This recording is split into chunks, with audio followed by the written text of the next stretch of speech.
নমস্কার সকলকে, আমি পালাজে চলে এসেছি আপনাদের সাথে আবার একটা নতুন ভিডিও শেয়ার করতে। আশা করছি আপনারা সকলে খুব ভালো আছেন। সকলকে জানাই রাস উৎসবের অনেক অনেক শুভেচ্ছা। শান্তিপুরের বিখ্যাত উৎসব রাস উৎসব শুরু হয়ে গেছে এবং কালকে আমরা সন্ধ্যেবেলা সবাই মানে আমি, বোন আর দিদা বেরিয়ে পড়েছিলাম এবং ঠাকুর সব জায়গায় আসেনি, ম্যাক্সিমাম জায়গাতে প্যান্ডেলগুলোই কমপ্লিট হয়েছে। ফার্স্টেই বেরিয়ে একটু চপ খেয়ে নিলাম, আর এই দোকানে নিরামিষ চপ পাওয়া যায়, ভীষণ ভালো করে।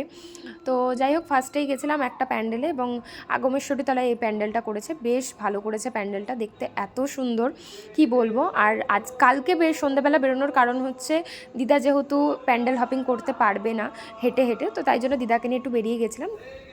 তো তারপরে একটু ফুচকা খেয়ে নিলাম।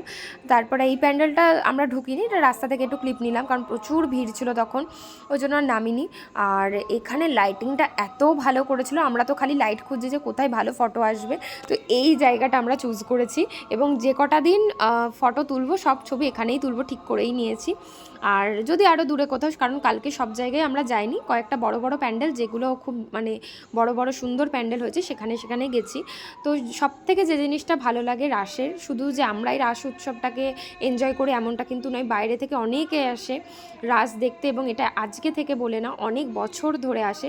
এবং শান্তিপুর নবদ্বীপ দুই জায়গাতেই রাস অনেক সুন্দর হয়। আমাদের বাড়ি থেকে নবদ্বীপ খুব একটা দূরে না, হয়তো 1 ঘন্টা লাগে। তারপরে এখানে আসার সময় দেখলাম এই একটা রাজবাড়ি করেছেন, এটা সামথিং প্রতাপগড়ের রাজবাড়ি এরকম কিছু একটা লেখা ছিল, আমার ঠিক খেয়াল নেই। তারপরে এখান থেকে গেছিলাম আর একটা মন্দিরে, এবং এই মন্দিরটা জলের ওপরে, এখানে আমরা অনেক বছর পরে গেছিলাম। আর এই পুকুরে প্রচুর মাছ দেখতে পেলাম, জানি না ভিডিওতে কতটা কি এসছে। আর আমাদের বাড়ি আস্তে আস্তে প্রায় 9টার পরেই হয়ে গেছিলো, লাস্টে এই প্যান্ডেলটা দেখেই বাড়ি এসছে, এবং এই প্যান্ডেলটা ভীষণ ভালো করেছে, এখানে প্রত্যেকবারই প্যান্ডেল ভালো করে।